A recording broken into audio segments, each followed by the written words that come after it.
Hey, what's up, everybody? Randy here. Thanks for hanging out with me at Dad's Crib.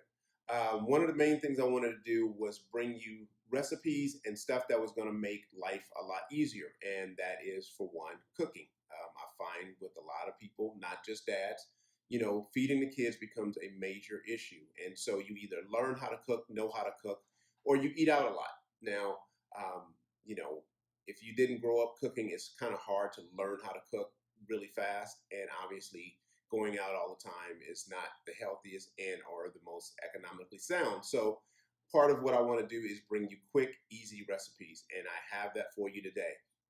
This is my black and white bean chili. It can be made with ground beef, ground turkey, or purely vegetarian if you want.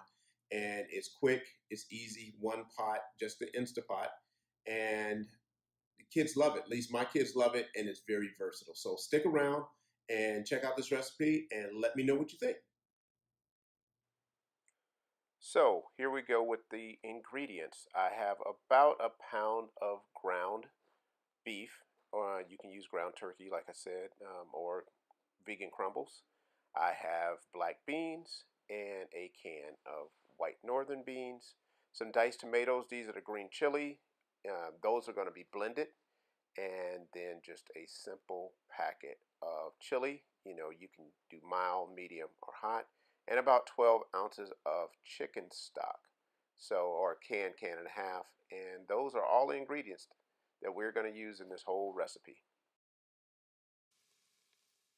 First thing I'm going to do is put my ground beef in the Instapot on saute mode. You won't put the top on it, it'll get hot enough to brown your ground beef. Next thing we want to do is to rinse our beans. So I'm going to take both cans and pour them into a colander in the sink and just rinse them off really, really well. They usually have like a thick kind of juice on them, and I just like to get that off. So I'm going to rinse those off so your beans are nice and clean. Next up, we are going to puree our diced tomatoes.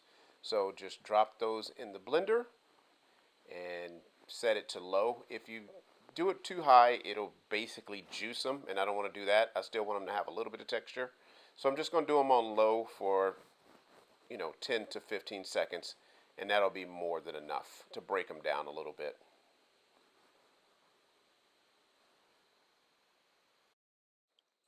So to the Instapot with the ground beef, I am going to add the beans,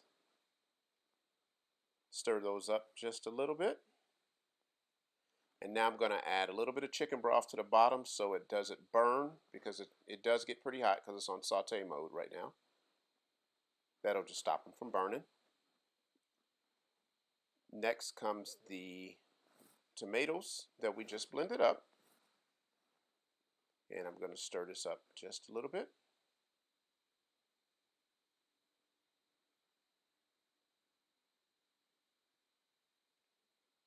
Next up is the seasoning packet. Said get as you can mix a couple if you don't want it too hot, or if you don't want it too mild. Mix them a little bit and stir that up.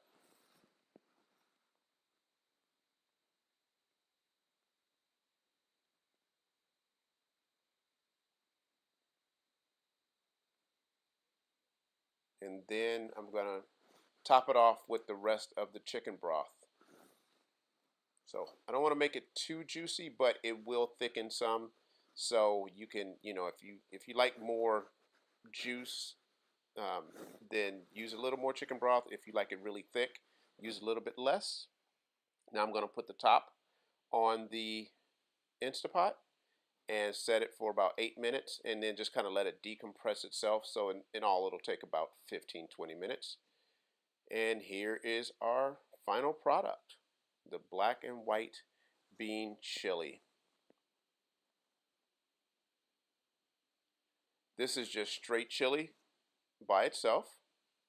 This is my personal favorite. It is chili over spaghetti with some cheese on it. Oh, so good. And chili over rice, which is my son's favorite, with a little bit of cheese. So there you have it, my black and white bean chili recipe. That wasn't so hard, was it? Make sure to give it a try, and whatever you do, try the chili and spaghetti with a mound of cheese on it. I can't say it's the healthiest, especially the recipe because it is canned beans, but you can use fresh beans if you want. And obviously you can use a low-fat protein source or no meat at all.